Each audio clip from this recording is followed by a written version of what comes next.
Assalamualaikum warahmatullahi wabarakatuh. Bagaimana kabarnya anak-anak? Semoga hari ini tetap sehat dan terus bahagia. Sebelum memulai pembelajaran pada pagi hari ini, marilah kita berdoa terlebih dahulu. Bismillahirrahmanirrahim.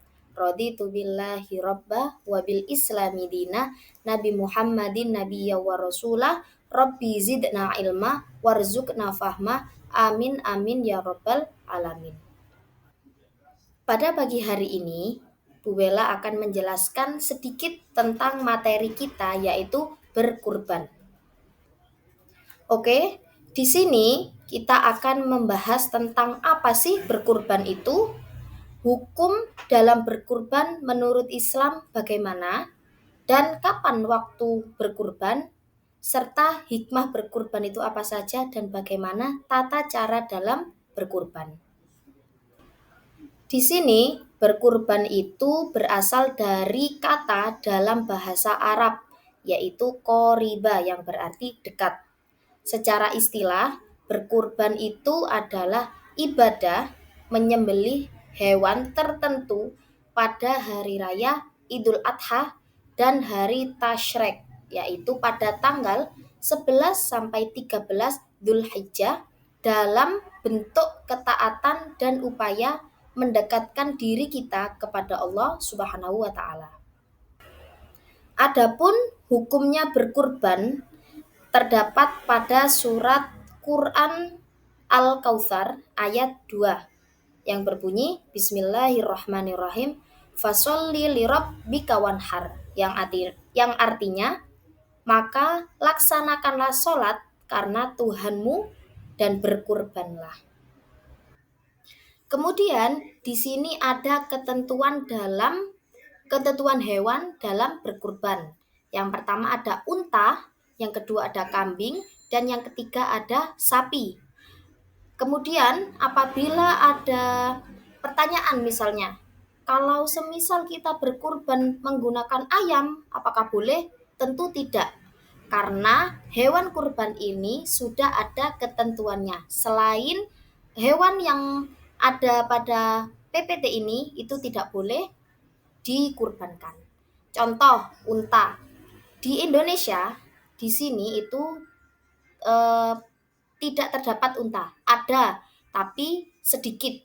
Mayoritasnya adalah kambing dan sapi. Unta adanya di negara Arab. Apabila kita ingin berkurban menggunakan unta di Indonesia, apakah boleh? Boleh. Tapi untuk barangnya apakah ada? Oleh karena itu, karena barangnya belum tentu ada, jangan mempersulit diri sendiri. Yang ada saja. Contohnya kambing dan sapi. Nah, untuk hewan kurban ini juga ada ketentuannya. Hewan kurban contohnya seperti kambing itu untuk satu nama atau satu orang. Kalau sapi dan unta itu terdapat 7 orang atau 7 nama. Adapun waktu untuk berkurban itu dimulainya setelah sholat Idul Adha yang terdapat pada tanggal 10 Dzulhijjah dan berakhir pada hari ke-13 bulan Dzulhijjah sebelum matahari terbenam. Kemudian ada hikmah berkurban. Yang pertama, mendekatkan diri kita kepada Allah Subhanahu wa taala. Yang kedua, meneladani ketaatan dari Nabi Ibrahim alaihissalam dan Nabi Ismail alaihissalam. Yang ketiga, meningkatkan solidaritas sosial terhadap fakir miskin. Yang keempat, yaitu melatih sikap ikhlas dan bersyukur. Kemudian ada tata cara berkurban. Yang pertama ada niat, yang kedua ada penyembelihan hewan, dan yang ketiga ada pembagian daging. Nah, di sini penyembelihan hewan itu terdapat 2 kategori, yaitu dengan cara nahr dan kedua dengan cara zab. Cara nahr yaitu dilakukan dengan berdiri dan cara zab yaitu dibaringkan. Kalau di Indonesia kebanyakan para penyembelih itu menggunakan cara zab, di mana hewan kurban yang berupa kambing atau sapi itu dibaringkan ke tanah kemudian disembelih. Tapi kalau di Arab atau di negara timur itu kebanyakan menggunakan cara nahar, yaitu dengan berdiri. Dengan hewan yang dikurbankan adalah unta. Adapun cara dalam menyembelih hewan kurban itu ada dua, ada cara manual dan ada cara modern.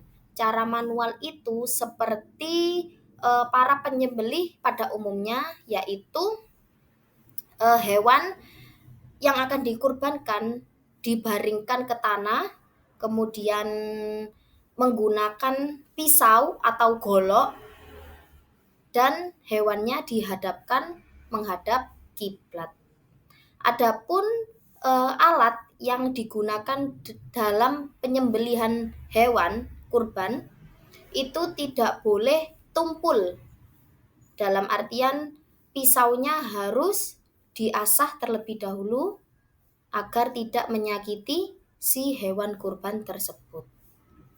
Oke, setelah dari tata cara penyembelihan hewan, hewan yang akan dikurbankan pun itu juga tidak boleh semena-mena, dalam artian harus sehat, harus di atas atau berumur di atas 2 tahun, tidak boleh di bawah itu. Apabila terdapat cacat atau kurang sehat, itu tidak boleh dijadikan hewan kurban. Kemudian ada pembagian daging. Nah, di sini pembagian daging itu dalam berkurban dibagikan dalam bentuk daging mentah, bukan daging dalam bentuk jadi atau masakan. Adapun hal-hal yang dapat ataupun hal-hal sunnah dalam penyembelihan hewan kurban, yang pertama yaitu mengasah alat menyembelih itu hingga tajam. Yang kedua, menghadapkan hewan ke arah kiblat. Yang ketiga, ini yang paling penting, ketika menyembelih hewan kurban atau hewan apapun itu harus berada di pangkal leher agar tidak menyiksa si hewan tersebut. Kemudian yang terakhir adalah mempercepat proses penyembelihan agar hewan tidak tersiksa. Kemudian ada juga hal-hal makruh dalam penyembelihan. Yang pertama, alatnya kurang tajam atau tumpul. Yang kedua, menyembelih itu dari arah belakang leher. Yang ketiga, yaitu memukul hewan pada saat akan disembelih. Dan yang keempat, mengguliti atau memotong bagian tubuh hewan sebelum benar-benar mati.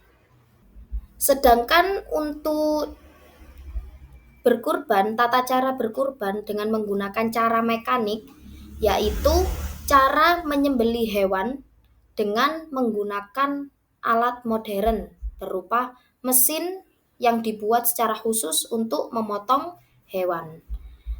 Tata cara dalam menggunakan cara mekanik, yaitu dipastikan dulu bahwa mesin pemotongnya itu masih berfungsi dengan baik. Yang kedua, hewan yang akan disembelih itu ditempatkan pada tempat pemotongnya. Dan yang ketiga, operator mesin penyembelihan itu berniat memang menyembelih dengan membaca basmalah setelah takbir. Yang keempat, otomatis hidupkan mesin pemotongan. Nah, pada terakhir ini yaitu kesimpulan dari materi yang sudah Bu Bella jelaskan sebelumnya, di mana berkurban itu adalah ibadah yang dilaksanakan pada hari raya Idul Adha dan hari Tasyrik untuk mendekatkan diri kepada Allah Subhanahu wa taala, serta hewan yang dikurbankan itu harus sehat, cukup usia dan tidak cacat. Adapun ibadah yang mengandung hikmah seperti meneladani kisah dari Nabi Ibrahim alaihissalam dan Nabi Ismail alaihissalam. Kemudian dapat meningkatkan kepedulian sosial kita terhadap sesama, baik sesama saudara, tetangga, atau orang lainnya, serta melatih keikhlasan kita. Kemudian melalui berkurban ini kita dapat bersyukur atas nikmat yang telah Allah berikan kepada kita serta dapat membantu sesama manusia. Oke, itu saja dari materi yang sudah Bu Bella jelaskan pada pagi hari ini tentang berkurban. Semoga kalian bisa menerapkannya pada kehidupan sehari-hari. Terima kasih. Sebelumnya, marilah kita membaca doa terlebih dahulu. Bismillahirrahmanirrahim. Wal asri innal insana lafi khusrin illal ladzina amanu wa amilus solihati wa tawasau bil haqqi wa tawasau bis sabr. Shadaqallahul adzim. Wassalamualaikum warahmatullahi wabarakatuh.